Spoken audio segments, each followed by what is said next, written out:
On the seventh day after my daughter's tragic passing in a car accident, the person responsible was sitting in my husband's passenger seat. My husband, a top-tier lawyer, was mounting her defense. I scrambled for evidence outside the courtroom while he protected her inside, until I fell gravely ill and remained in a coma for half a year. When I woke up, I stopped pursuing the truth. I stopped asking questions hysterically, because I had started to forget my daughter's voice. The sound of her calling mommy had become blurred in my memory. Even her face was beginning to fade.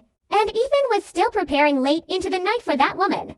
That day, he couldn't find his case files and snapped at me impatiently. "Where's the folder I asked you to put away the night before last?" I walked to the study doorway with empty eyes. "What?" he sneered coldly. "Playing dumb? You're best at remembering these things, aren't you?" I lowered my eyes and stayed silent for a long time. "I was just thinking," I said softly, "what my daughter looked like. I can't quite remember anymore." The air suddenly froze. The documents in Ethan's hand scattered across the floor. And I stood there, trying desperately to recall that little face that should have been carved into my bones. But all that remained was a blurry glow. Learned a new tactic. Trying to get my attention with this indifferent attitude, Ethan's expression was dark. "Tara, I know you're angry that I'm defending Rachel. But I'm a lawyer. I won't abandon any client. Besides, Rachel is innocent." I looked confused. "Why are you explaining all this to me?" I didn't even mention Rachel. Ethan's angry expression instantly froze. A flicker of guilt appeared in his eyes. "Forget it.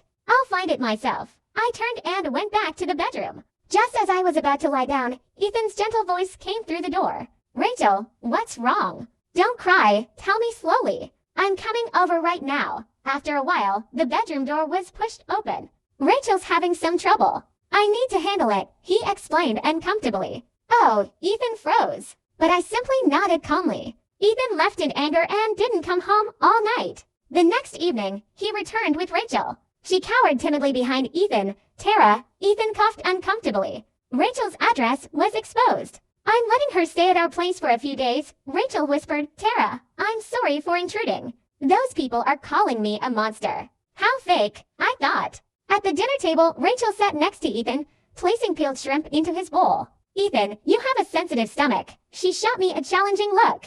I just quietly sipped my soup. "Tara, what are you making a fuss about now? What happened to Nina was an accident. Why do you insist on blaming Rachel?" Ethan's voice turned cold. Rachel started crying. "Maybe I should just leave." Ethan